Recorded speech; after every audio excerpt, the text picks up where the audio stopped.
Hello, everybody. Welcome to the Golden Cabinet.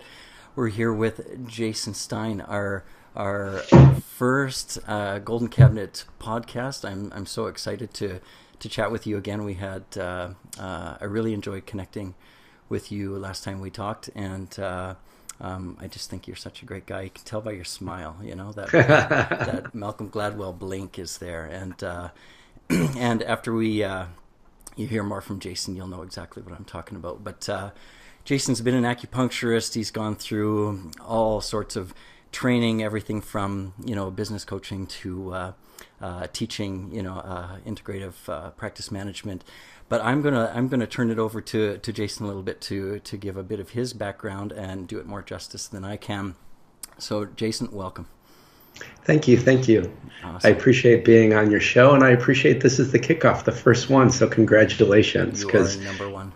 what you and I both know is that the acupuncture community definitely needs more business education so that they can survive out there. And so just a couple bars on my background. Awesome. I started in psychology, and like most of the viewers, listeners, it's like I took a left-hand turn like Bugs Bunny, literally in Albuquerque. I was on my way to get a PhD in industrial organizational psychology when I got the opportunity to practice Chinese medicine.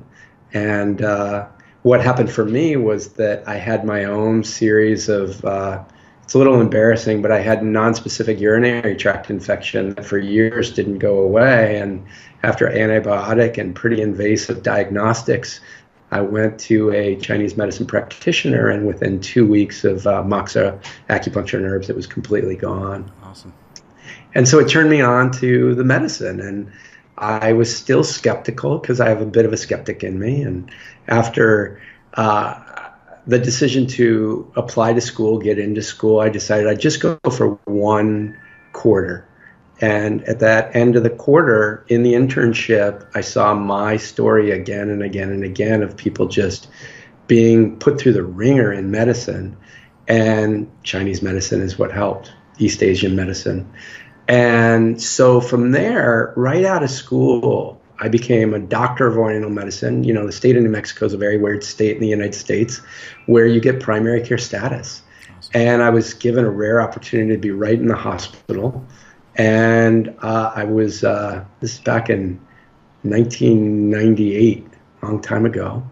And what I found is that most of the people coming into the hospital were getting sick from that place they spent most of their time, which is the workplace, right? Right. And so I'm a third generation entrepreneur. So my grandfather, my father, myself have always learned and studied business. And so pretty quickly, I wanted to help other acupuncturists. And for the last decade, I've been at one of the top acupuncture schools in the United States, Oregon College of Oriental Medicine, as the chair of professional development.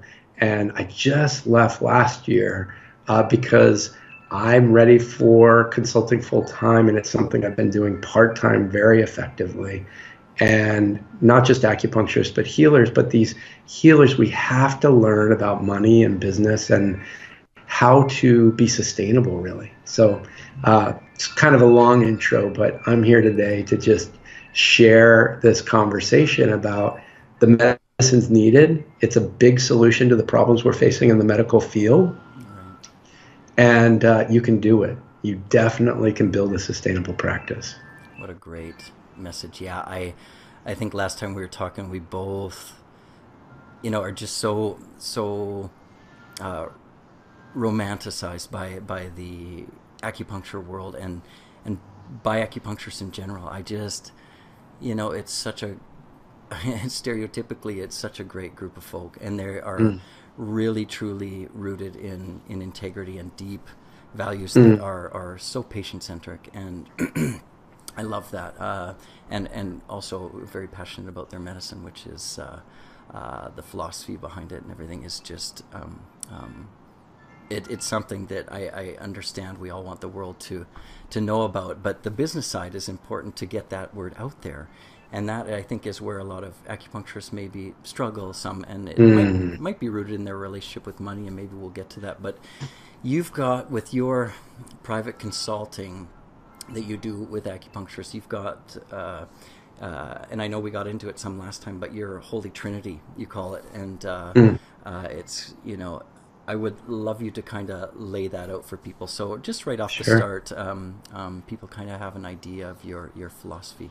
Sure. Just unpacking it a little bit. There are thousands of business consultants, and there's tons of SEO specialists, and everybody, when you start your practice, will kind of share how you should work with them. I mean, that works, and that happens all the time. And what I've realized after 20 years of helping business owners is it boils down into a trifecta. It's really profits. You have to have profits, because most acupuncturists give away their services, and they often aren't charging market value, and there's just money lineage stuff that they have to work out. So profitability. The second is relationships. When you have solid relationships, you have solid referrals, and Nielsen ratings will say that word of mouth is about 90%, but it's not just hoping and wishing people would refer to you. You have to put some systems in place for that to happen. And the last is impact. And impact to me is like you got into the medicine because you really wanted to make a difference. And this is your way of making a difference in the world. And, for those that are struggling, if you're listening to this and struggling, it's like Chinese medicine has been around 3,000 plus years, and it's been around past world wars, plagues, epidemics. It's not going anywhere. It's going to be here. It's going to survive any lobbying, legislation, trying to keep it out. It's going to survive the PT dry needling stuff going on. It's here to stay. Amen.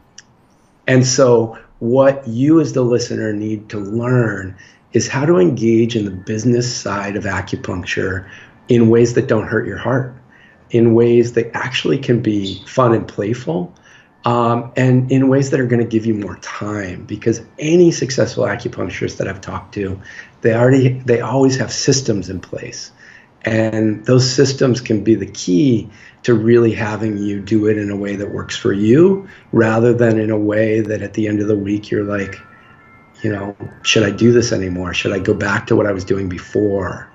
Right.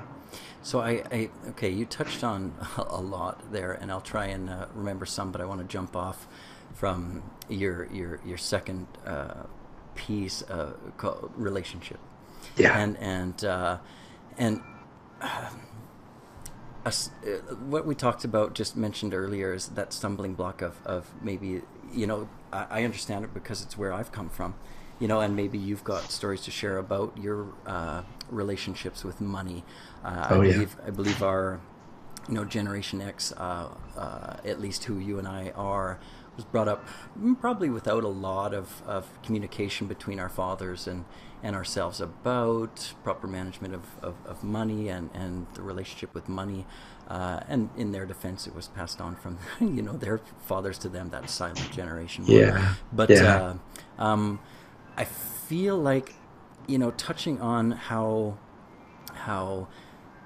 the relationship with money is, that psychology is such a big piece of what you're telling the universe, what you're inviting into your practice, and I and it's a struggle with me as well, but I have systems in place for other people at my practice taking the money for me, and that's one solution I have. But as another is touching on, if there's abundance in my life, I can give back more. I'm not struggling. I'm not living in worry and fear. And do you have anything to speak to about, people and their relationship with money, or stories that kind of shaped you? Sure.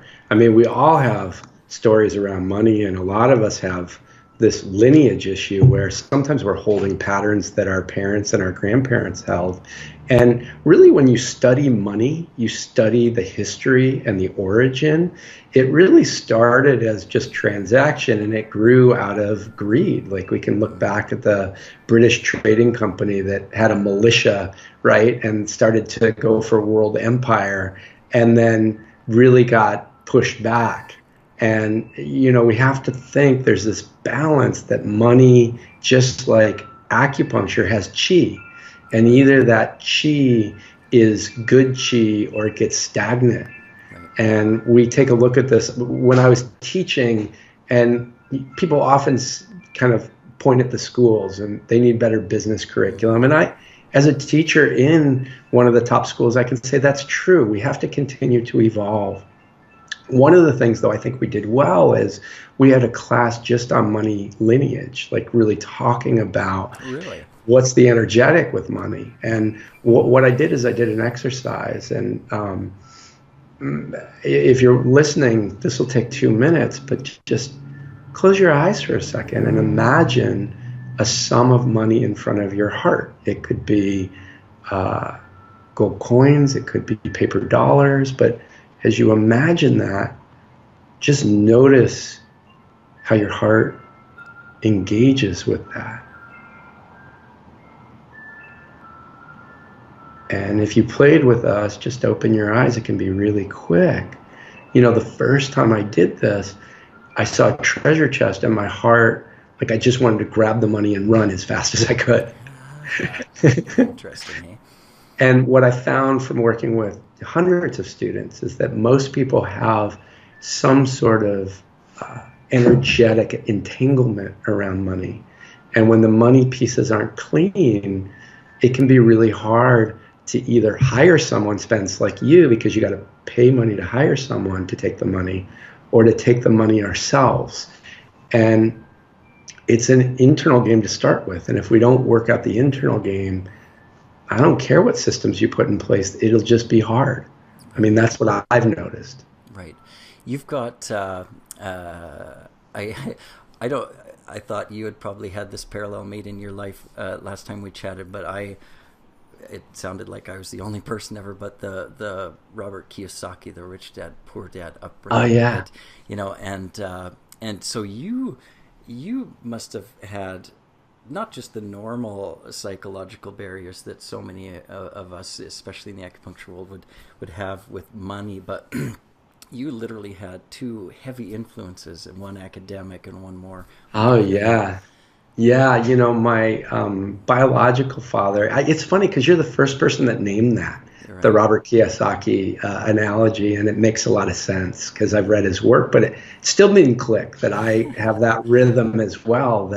So I have two fathers that raised me. One was my biological father that really came from academia and came from relatively, by all means, wealthy upbringing. But my grandfather came through Ellis Island, and he was a self-made man, right? And so money always had attachment on that side of the family, and it was always about, from my biological father, security and really avoiding money, like really resisting money because it actually meant pain.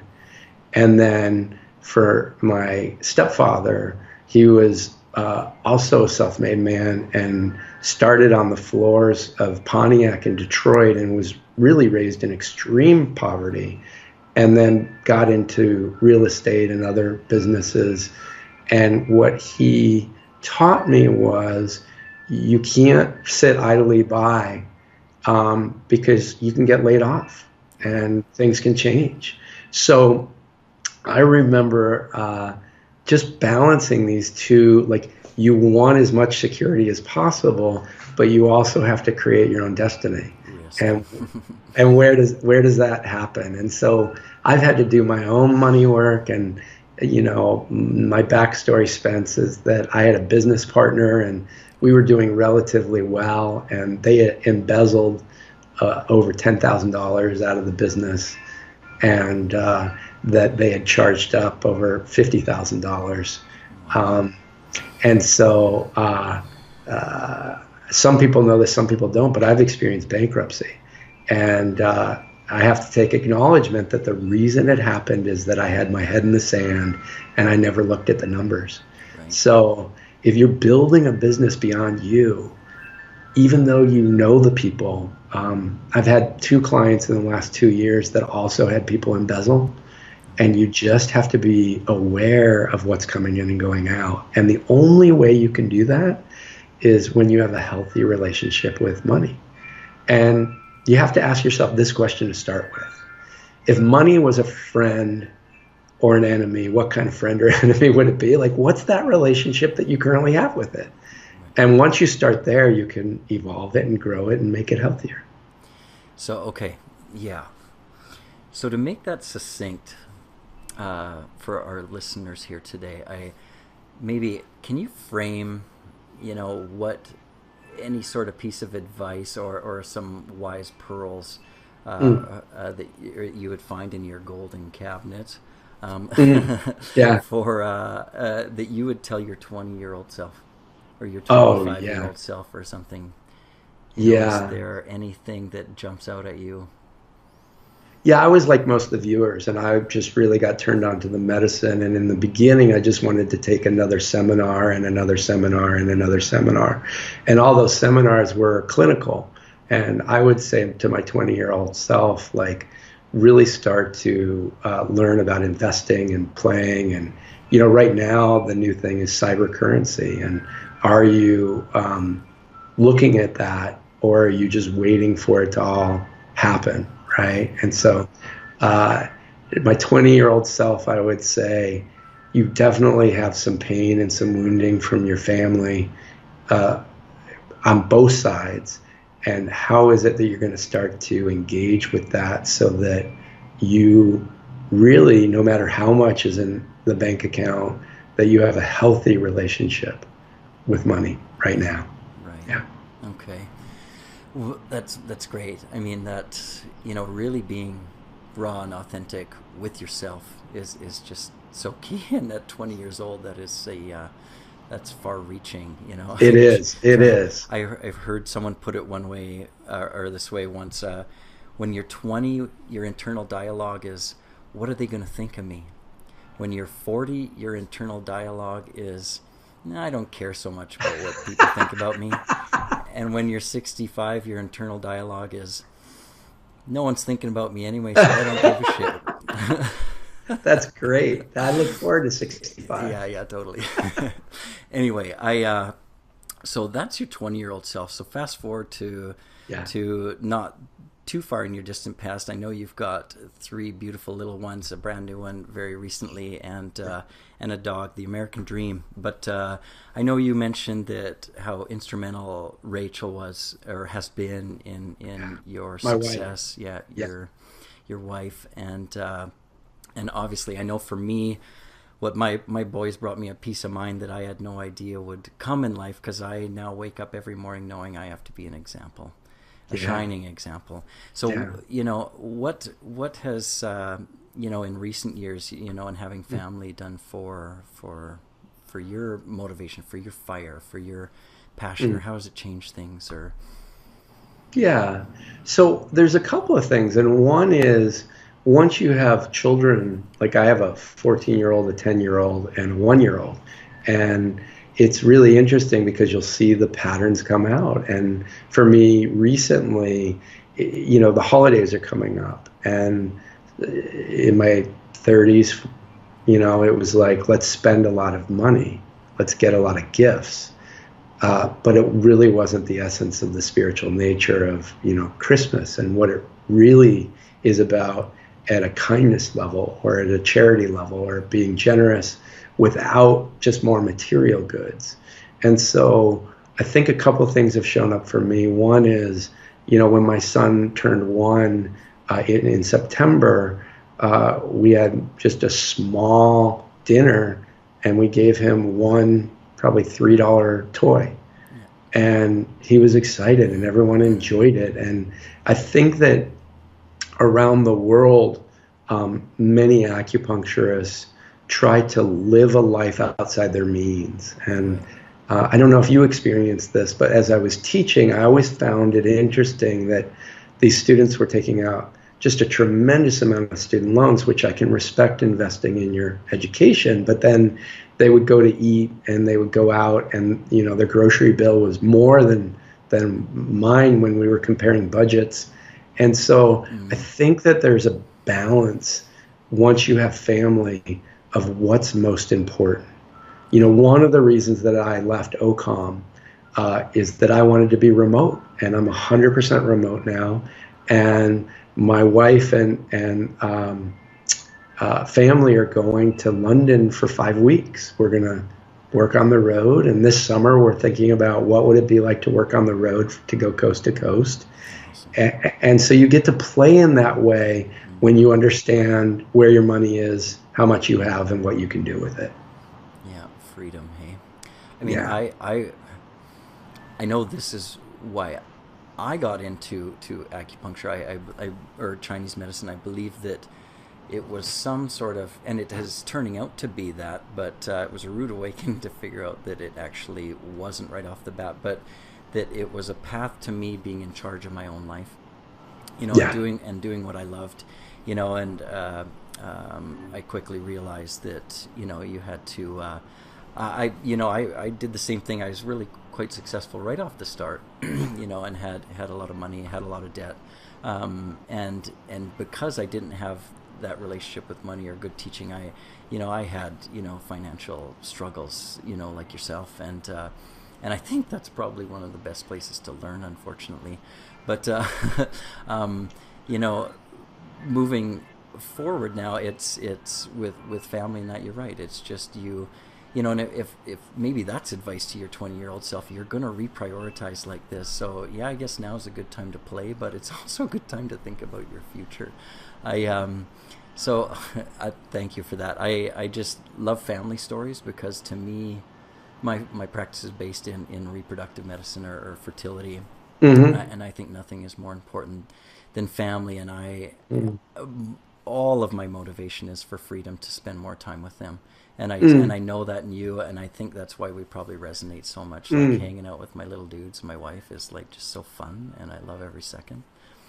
Oh yeah, you know, to me, it's a good conversation we're having because whether you have, like, I have a blended family, so I co-parent the older ones week on, week off, and then the little ones with me all the time. And I think you just have to start to explore how to do it differently because not just in the U.S., not just in Canada, we are living in really pretty sick times, Right. and there are a lot of um, shoulds. Like you should have a house, you should do it this Right. way, you Right. should do it that way. And I invite everyone out there to think outside the box because there's lots of ways you can do it. So one of the things we do is we have to turn on our cell phones at dinner time, Right. right? It's like we don't want to be the family that's around the screen and the screen's always there. We want to be the family that takes a different hike every Sunday, or Nice. Nice. you know, and so it's not that being around screens is bad. It's just like what gives you juice, Right. and find that out.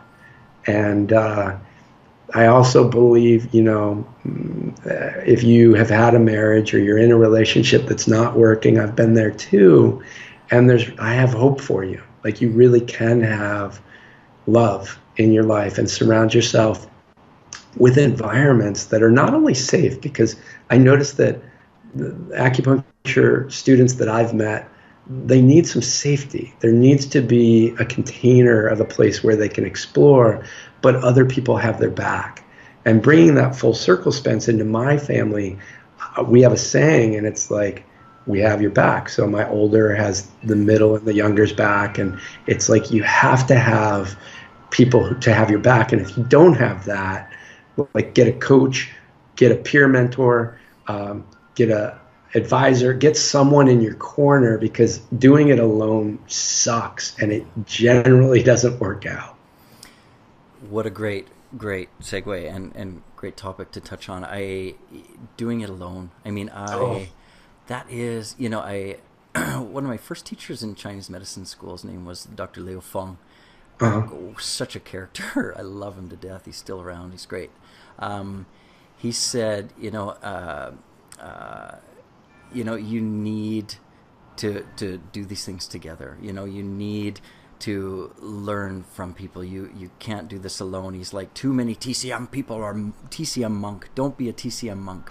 That's great. Get out there in because that's pretty common, right? You jump out, you get a practice, you find a little shell somewhere, and you hopefully cultivate a great life and practice. But that is, you know, for fulfillment, at least for me, I can only speak for myself. I resonate with what that teacher said, and there's a larger, contributing to your community and your world around you is super important. And TCM has so much to do there, So Yeah. in that light, and hiring people like yourself, or there's a generation like you or me, or even one generation before us in the West that has had brought TCM to the West. But who, and it doesn't have to be just TCM, but who are your mentors, coaches, who have been key people along your way? I know you touched on your dad's and your family, which no brainer to me, but who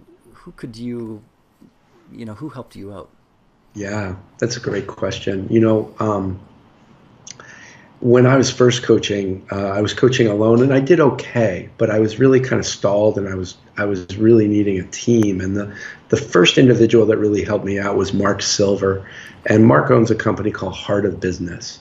Okay. And as we're experiencing a lot of Islamophobia here in the U.S., Mark he was raised Jewish, but he became Muslim, and he took the Sufi trainings, which are the mystical branch of Islam, and he overlaid them with business training. So Sufism is all about love, and the tagline is every act of business can be an act of love.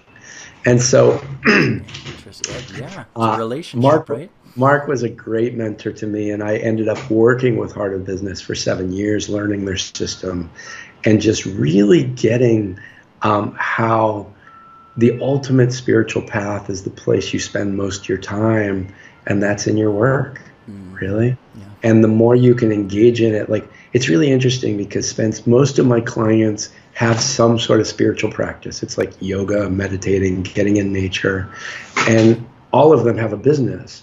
But when I ask, very few of them do this. Right. Where they're taking the spiritual practice and they're combining it with their business. And I think that's really important. So I would name Mark Silver. My mastermind buddy, I do recommend each person think about a mastermind buddy, which is just a peer that you meet with on a regular basis. And his name is Paul Zelizer. Okay. And Paul created a community on Facebook that went to 20,000 called Wisdompreneurs. Okay. So it was wisdom-based business owners, and then it shifted, and now it's awarepreneurs. And really its primary drive is how can we get in conversation about people of color being engaged in the world. And it's really interesting when I started thinking about when I went to Chinese medicine school, and then I taught it for 10 years, and there were some Asians, there were a couple of Native Americans, and I can remember one African American. Mm-hmm. So it's just interesting to start to notice the diversity. And I think that what Paul continues to teach me, and he was years ahead, like 4 years ago, he's like, there's a new report coming out of Apple saying that Apple really isn't a diverse company. Mm-hmm. And so planning those uncomfortable conversations and then being able to navigate them, because, you and I are both what would be classified as white, male, and privileged. And so how do we take ownership for that? And how do we walk with it in ways that help others? And also notice our own blind spots, because we still have them, right? Yeah, of course. So Paul Zelizer, and then let me just scan. I won't name them, but I have a whiskey club, and many of them are practitioners, and I meet with them every 3 months, and it's a way for me to drink high-end scotch and really hang out. And sometimes I think at these conferences we go to and these places that we visit, the hangout time's the most important. And so those gentlemen in that club are also mentors to me. I thank you for sharing. I love that. I don't. it's not my saying, but I use it, and I don't know who planted it, but for conferences and seminars, the real learning happens in the hallway. Yeah. I'm sorry to say. Yeah. But there's a lot of truth to that, and these little break-offs or the masterminds or just the drinks after, or that's where the real, it's like, so how you doing? Like, what's going on? It's like, yeah, I get to use Yogwei One when there's a kidney yang deficiency, but like, how are you feeling? Like, what's practice like? What's really driving you, or I have a question, and we're going to use it as a segue. Like, what is your spiritual practice? Yeah, I mean, we're in a very spiritual, at least regarded as quite a spiritual medicine. It's like, what do you do when you wake up in the morning? What's your morning routines, or how do you connect with something larger in life? And I'll maybe just, hand that over to you. Great. So I'll be real for a second, right? And so my spiritual practice comes after. I usually get up and first thing in the morning, I use the restroom. And I find that I don't want to be on this all day. And I find that Facebook and internet and phones is the new addiction that most people don't talk about. It's totally acceptable to be addicted to social media, right? And so normally I'll spend just a couple of minutes scrolling and posting and commenting because it's a good time to do that. And from there, I meditate for 10 minutes. So sometimes I do it. We still co-sleep, so sometimes I do it in the bed with my wife and baby next to me, and sometimes I'll go in the other room. But I love the Headspace app. I find it. I pay for the paid version because I find it so easy and relevant. So that's the first thing I do, and then the second thing I do is, when I meet with clients, I always have an insight timer on for the first minute. So what we do is we close our eyes, we hear a gong, we breathe, and then we hear another gong, and then we start. And I find that that's a way where they can let go of all the things that they've come to the meeting, and I can let go of everything that's happened before. Nice. And it's just a good way to start. And so I actually do that in treatment space too. So I took a locum practice on, I think it's been a couple months now, just to see, like, it's really good to be in the practitioner seat and be like, well, what are the real issues and what are the challenges? And so just take a moment, even if it's 5 seconds, to connect with the patient before just jumping in and going and going and going and going. So I call those power pauses. So 10 minutes in the morning, power pauses. And the last one is every night we have dinner at the table. Nice. And we do high-low highs. So what was the high of the day? What was the low of the day? What was the high of the day? Yeah. And I said that's the last one, but there's always one more when it's me. I feel a little talkative. We got no time limit here. I often drink a little bit of coffee, and I got a large today, so I can feel that kind of coming through. Perfect for you time. Yeah. But the last one is my wife and I play games. So last month in October, we did Facebook Live in business, 31 days. Every day we took a turn, truth or dare, right? And this month we write each other an electronic or a physical card every day. And it's just our way to cultivate gratitude for playfulness. And I'm a big believer right now that the world way too significant, and people aren't playing enough. And you got to play. You have to play. Yeah. Oh, that's beautiful. That's great. I mean, you wrote a book about 12 stories of successful acupuncturists in the U.S. Yeah, they were, right? Co-wrote with Bonnie Koenig. Yeah. Okay. Yeah. Can you give the exact title? It's.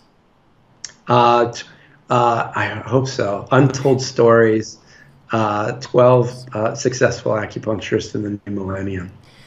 Okay, so did you dive into practices like that? Like, was there a spiritual element to most of those people's practices as well? I mean, this is just a major pearl. I think if in our busy lives, sometimes I think even acupuncturists who come primarily often from a spiritual place and then into the practice, it's so easy to set that kind of stuff aside. And I think you and I both know how that's probably one of the most important business tips you could give, right? Is to that you need to be rooted. Yeah, I don't think we dove as deeply into that as we could have, to be honest with you. I think that the premise of the book was I just got sick and tired of hearing 50% of acupuncturists don't practice anymore without anyone pulling the hard data. And I really wanted to focus on the successful acupuncturists. And so I started to think about who really was being successful in different worlds, like the world of herbology or supplements, the world of buying or selling a practice, the world of research, the world. And so I just found 12 individuals that were killing it. And Bonnie and I got together and interviewed them and created this book. And I think it's a pretty good book. I really enjoyed it. Awesome. Yeah.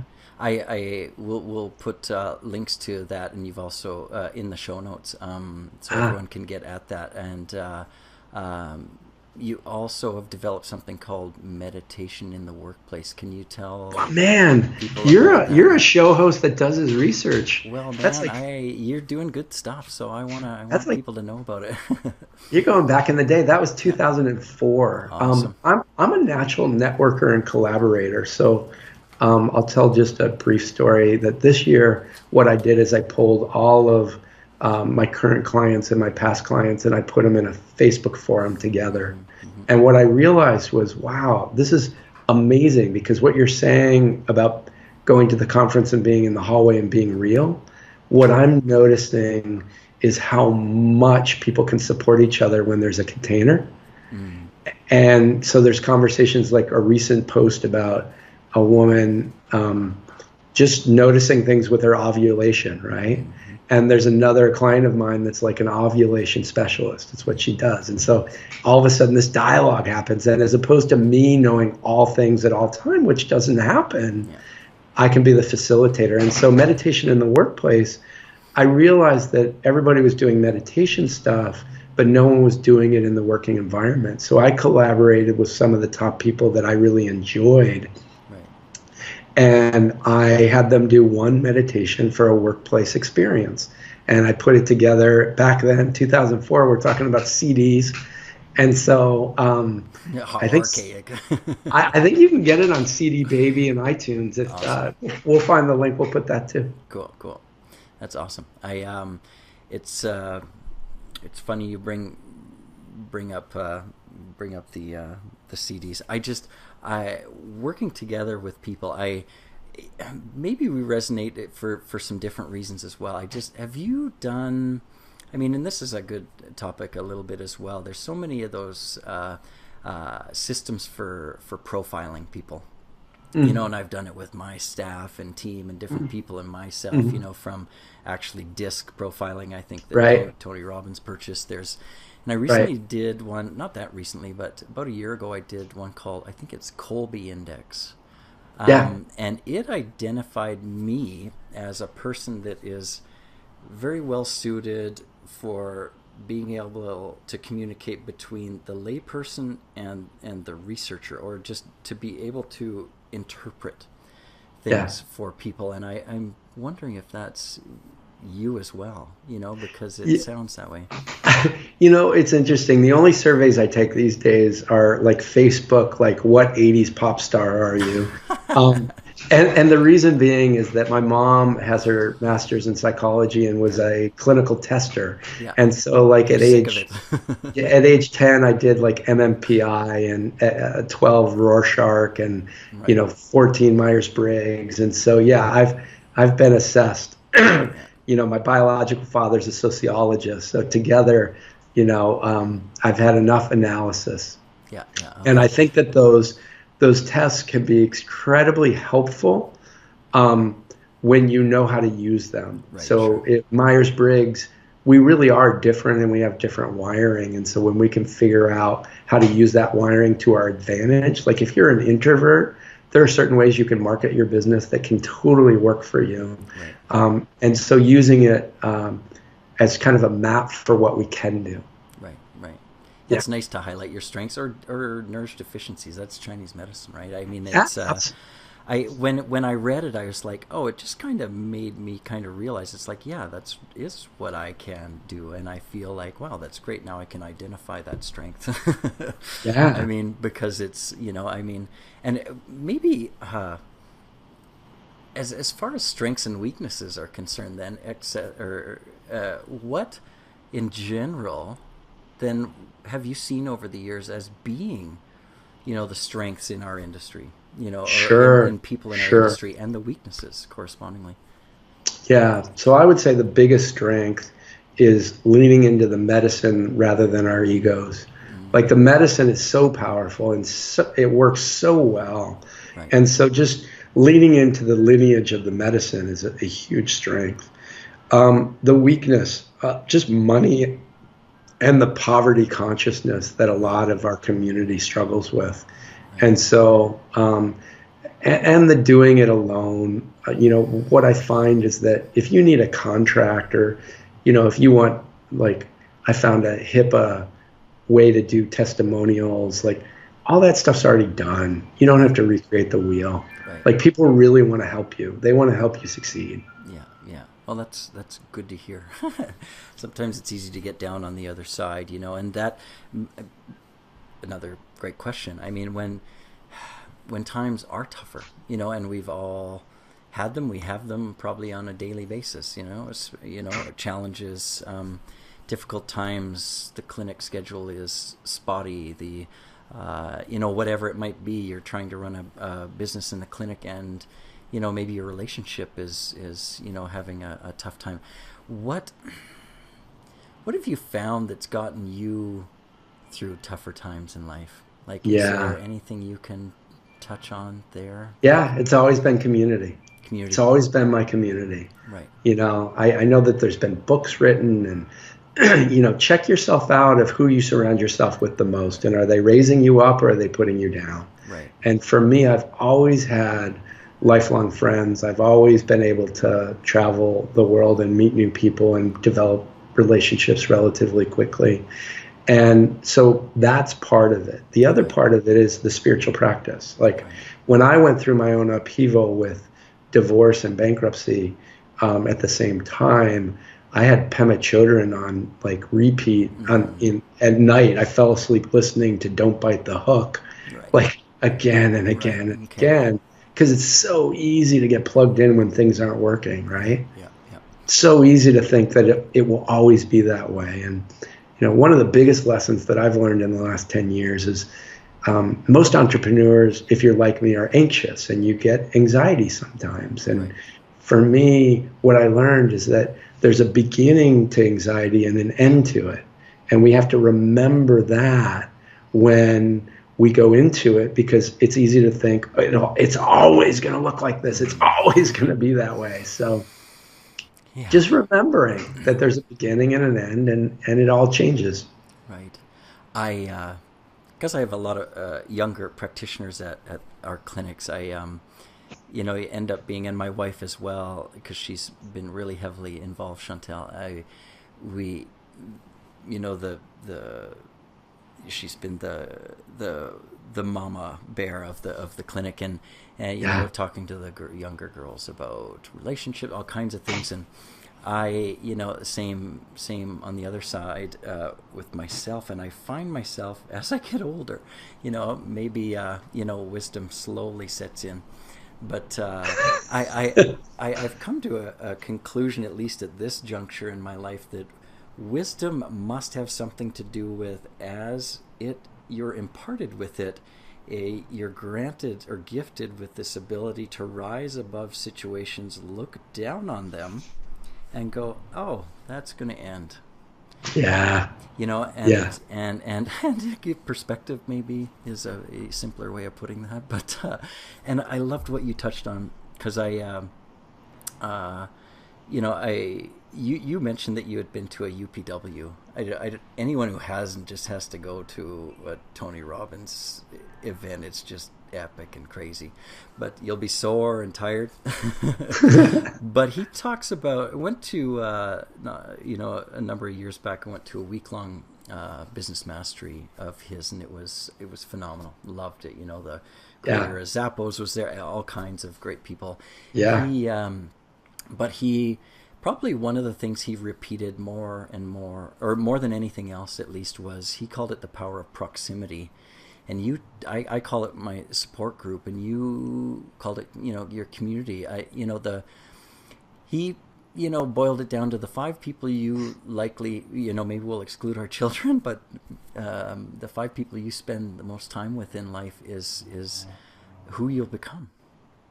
Yeah. Largely anyway. So it's important, especially in those tough times, it would be to have that community that's going to lift you up versus drag you down, like you said, right? Well, and I would say combine it with paid and unpaid support. So, my wife is such an amazing supporter of me and me of her. And my mastermind buddy also, we don't pay each other anything. It's just support. But I also have a coach, and I pay that coach. And I find that, we all have the mental blocks. We all have the past that we're trying to work out. And if you don't do those pieces, doesn't matter what your next program is that you buy or your DIY solution. It's just, you got to work out the internal pieces. It's the yin and yang of business. The yang is the external, like what's your marketing plan, what's your operation plan, what's your sales plan, that kind of stuff. But the internal is really, how do you get past those patterns that you've always had and have breakthroughs and really overcome the barriers? And I've always thought that, business is really about 15% nuts and bolts and about 85% emotion. And so how do you cultivate and manage those emotions? Business for sure is 80% psychology, 20% skill, resources, tools. I couldn't agree more with that. And that is, if there's one takeaway from today, I would love that to be it. But the mastermind fellow you talk about, he, I would call that an accountability partner. Kind of same idea, someone that holds you accountable, and largely what we might do for patients, right? Every week they come in, it's like they either are like, I didn't eat so good, or they're like, I kicked ass, and which is great. But it's so important to have people that you can look up to. I feel like ever since I become an adult male, and I find this being, I've enjoyed thoroughly studying successful people. I feel like that is, if that can be a passion, that's one of mine. It doesn't matter what industry or field, it's like what makes them rock it, and there isn't a single person that is rocking it in their industry that does not have a coach, does not have people that help them along the way, and are paid, most of them. I mean, that the return on investment on getting advice on how to catapult yourself forward, is you can't even calculate it. I mean, I guarantee I've spent twice what I spent on Chinese medicine school, on personal development and coaching, mentoring. And I would say to everyone, if you've been in therapy for a while, try coaching. Like give it a try. And I think that what I like about what I do is I find it really rewarding to work with people to where they end up making more money at what they love to do. And I agree with you. It has to have a return on the investment. Like you can't just show up, invest, and not get anything back. And so if you're interested in coaching, I would invite you to interview a few people and find the right fit for you.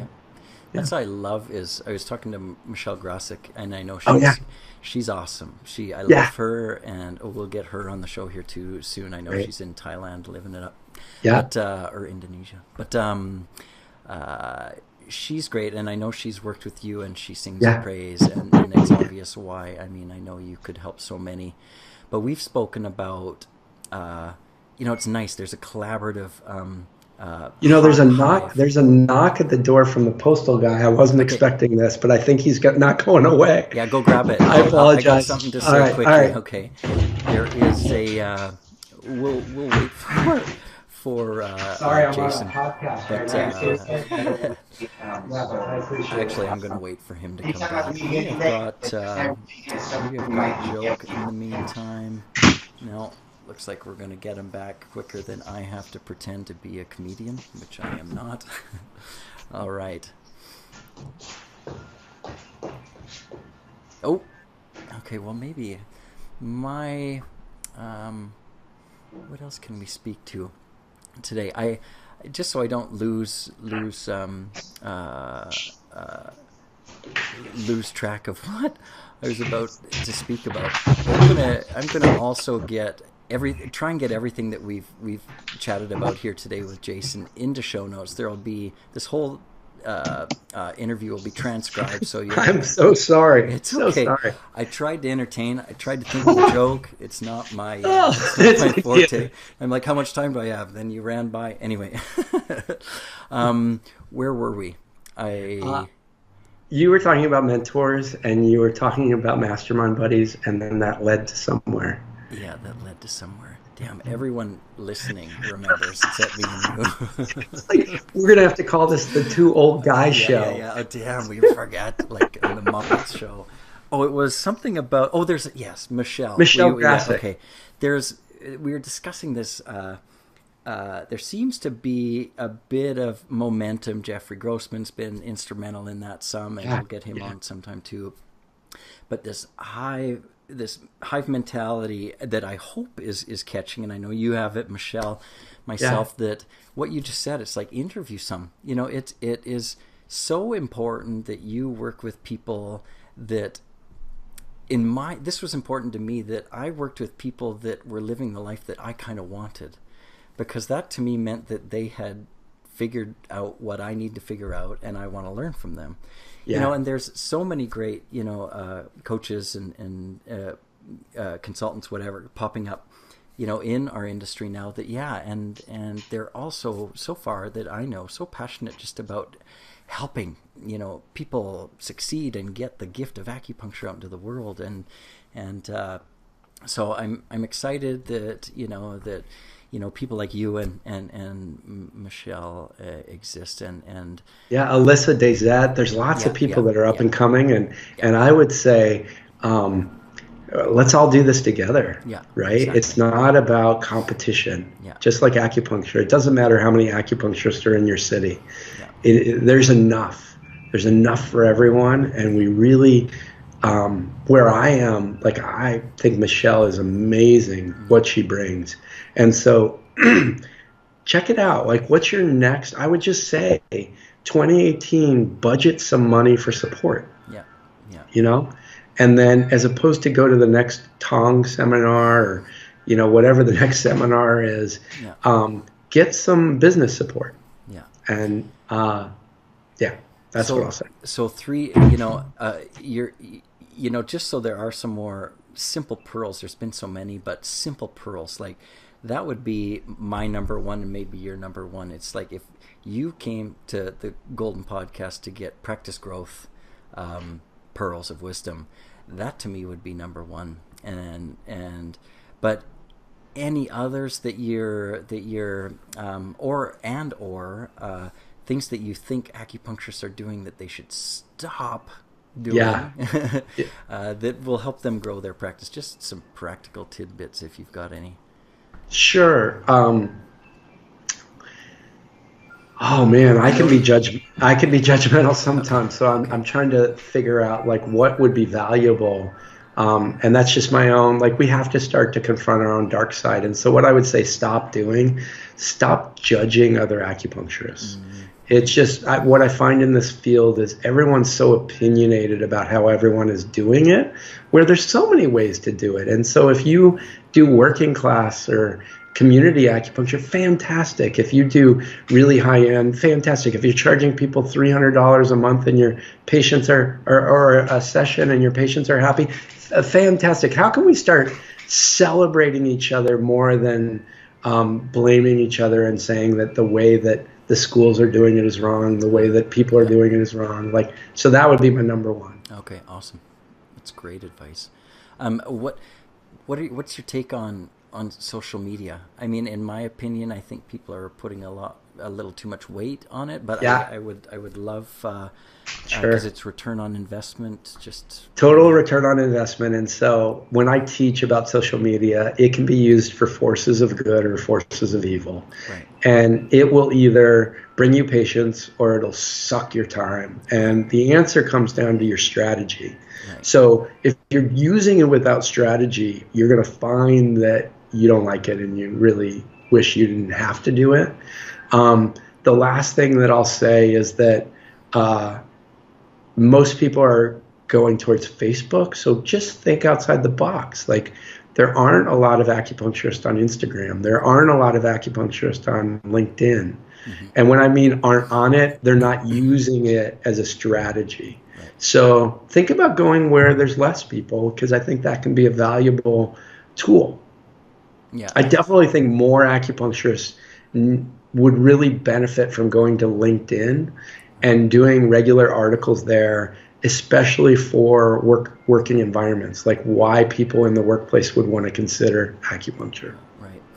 So by now in your career too, you've seen people, acupuncturists in different environments, say big city Portland, smaller town, and marketing is hugely different from one place to the next. In a big city, you're a little bit more faceless. You can dump money into Google ads or but in a small town, these are my thoughts. In a smaller town, you need to contribute. You need to be a part of the community. Education-based marketing is maybe more the the avenue that should be leaned toward there. Is there? Would you agree that I agree and I disagree. I agree and disagree. I think that the small town and the big city are different environments. So the main thing in your marketing is you have to know your tribe. Right. You have to know your people and what they want and what they do and how can you turn them on, basically, because once they experience the medicine, most of them are going to have really positive experiences. Now, what I disagree with is that in small towns, what works really well is being a part of that community.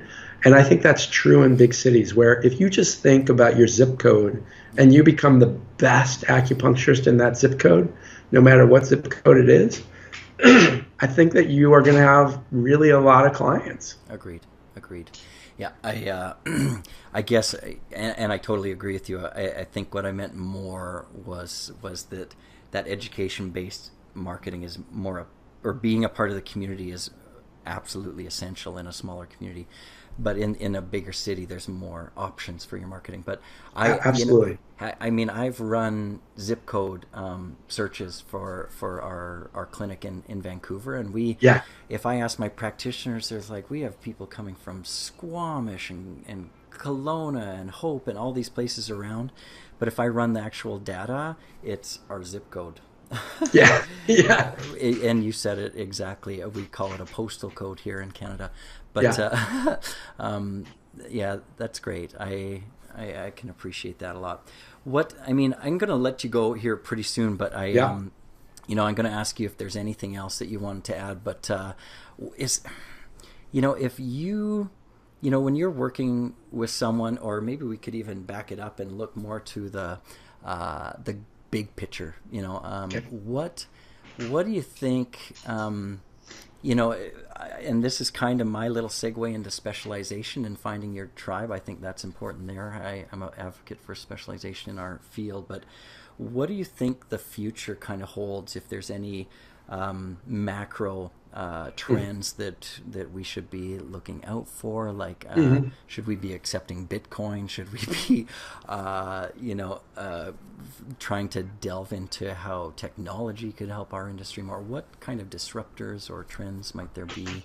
That's great. So I do consider myself an early adopter, and what that means to me is that you have to look, where is it headed 6 months, a year from now? Because if you're ahead of the curve, it's just easier. And so there's a couple of trends I do invite you to look at, and one would be taking a look at video. And so Facebook Live, really economical way for you to get out public education to your community that doesn't cost anything, or if you're boosting a post, costs very little, right, but can have an extreme return on the value. So trends are showing that just like email, people are opening less and less, and more people are looking at text. Right. We're now seeing video gets used way more often than reading a blog post. Right. So that would be the first one. I apologize. I had a cold this week, so I got two more. You got to get your kombucha in. That's good. Drink it back. So the second one, I agree with you, Bitcoin or cybercurrency, that you are going to see cybercurrency come into play in the next probably 1 to 3 years. And if you're the first one that takes it, it's an interesting thing, because if we're talking about Bitcoin, we watched it go from very little amount to like it peaked at like $3,000 per Bitcoin, right? Yeah. But you can always have a portion of that. And so if you live in a city like Vancouver, which you do, taking cybercurrency, there are people already in that realm, so it's a complete new market for you just to experiment with. Right. And so the last thing that I would say is you want to start to go old school marketing too. As everyone is going online and spending more online dollars, think about strategic alliances, because that personal relationship is never going away. Yeah. And I could almost guarantee, without looking at your books and looking at your practice, that you have certain referral sources that just keep showing up, right? And it's because the relationship has already been built. Right. Yeah. And so my third thing is, strategic alliances have and always will work. And so spend some time investing in finding the right ones for you. Yeah, that's awesome. I couldn't agree more. There's I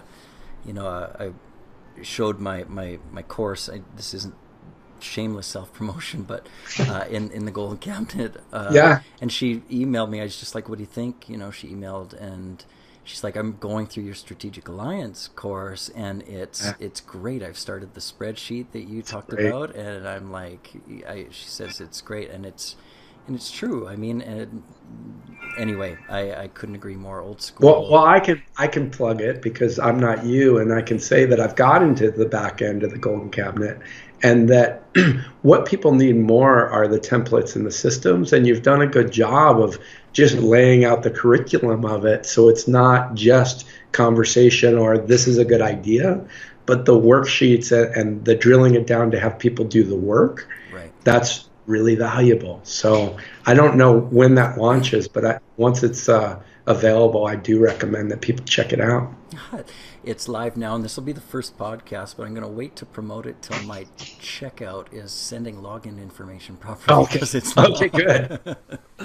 That's happening behind the scenes right now, hopefully. But anyway, thank you for that. I appreciate that feedback. I honestly, just like you, just want to deliver what I've seen and done. Like otherwise I'm just regurgitating marketing information I've learned from someone else, and that's not at all my intention. I want to give pearls that I've got from mentors, and even just talking to you today, I've learned so much, and it's brought up different things for me to think about, and things I want to incorporate moving forward, and I love that. Even something as simple as the video. I know that the Facebook home feed is full, so they're giving priority to video. Like I mean, there's things that you just kind of got to stay on top of, and people like Jason Stein have that information for you. So look him up, jasonstein.com. Utilize his services. You can see already he's such a great guy. It would be an absolute pleasure to work with. And if you've got any questions too, I don't know. How can people contact you, Jason? Just Jason at jasonstein.com is the email. I love to field questions. I do use Facebook, so you can find me on there as well. And we'll put some links below for those of you that want to check things out. And I just want to leave people with, you can do this. And so please, with me or someone else, invest in the business side of it, and you will be fine. Yeah. Awesome. That is a great message to end with. Thank you so much for taking the time Thank you for having me. Give Rachel, Sierra, Jack, Coco, and Jane? Cooper, and Jane. Yeah. Jane. All my best, and I hope to see you at a conference sometime soon. And sounds great. We'll see you again, Jason. Take care. All right, bye for now.